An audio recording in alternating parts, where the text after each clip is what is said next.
ఉత్తరాఖండ్ లో పాతాళ లోకం వెళ్ళడానికి ఒక గృహ ఉందంటే మీరు నమ్ముతారా?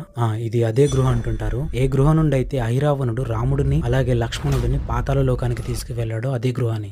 ఈ గృహ ఉన్నది ఉత్తరాఖండ్ పిథోర్గఢ్ జిల్లాలో. ఈ గృహ గురించి ఏమంటుంటారంటే దీనికి ఆది లేదు అంతం లేదని. ఎందుకంటే ఎంత లోతుగా వెళ్ళినా సరే ఇది ఇంకా లోతుగా మారుతూ ఉంటుందని. ఆబ్వియస్లీ కొంచెం దూరం వెళ్ళిన తర్వాత కొద్దిగా లోతుకి వెళ్ళిన తర్వాత ఆక్సిజన్ లేని కారణంగా స్టాప్ బోర్డ్ పెట్టేసి ఉంటారు ఎవరిని లోపలికి వెళ్లకుండా ఉండడానికి. ఇప్పుడు వద్దాం ఒక ఇంట్రెస్టింగ్ విషయానికి. ఈ గృహలో ఒక శివలింగం ఉంది. అదేంటంటే కొంచెం కొంచెంగా పెరుగుతూ వస్తుంది. ఏమంటుంటారంటే ఈ శివలింగం ఎప్పుడైతే పెరిగి గృహం మీది భాగానికి టచ్ అవుతుందో అప్పుడు ప్రళయం వస్తుంది, ప్రపంచం మొత్తం అంతరించిపోతుందని. ఇప్పుడు ఈ శివలింగం 1.5 ఫీట్స్ ఉంది అండ్ దీనికి గృహ మీది భాగానికి తాకడానికి కేవలం 3 ఫీట్స్ మాత్రమే అవసరం. ఇంకోటి ఏంటంటే ఈ గృహలో 4 యుగాలకి సంబంధించిన స్తంభాలున్నాయి. అందులో కలియుగ స్తంభం అన్నిటికంటే ఎత్తుగా ఉంది. ఇంకా ఇలా కూడా చెప్తారు, ఎప్పుడైతే మహాశివుడు ఆవేశానికి వచ్చి వినాయకుడి తల నరికాడు ఆ తల ఇంకా ఈ గృహలోనే ఉందని. ఇంకా బ్రహ్మదేవుడి అంశ, శేషనాగు, 1000 కాళ్ళ ఏనుగు, ఇంకా చాలా దేవుళ్ళ ఆనవాళ్లు. పాతాళ భువనేశ్వరం యాత్ర చార్ధామ్ యాత్ర చేసిన దాని సమానం అంటుంటారు.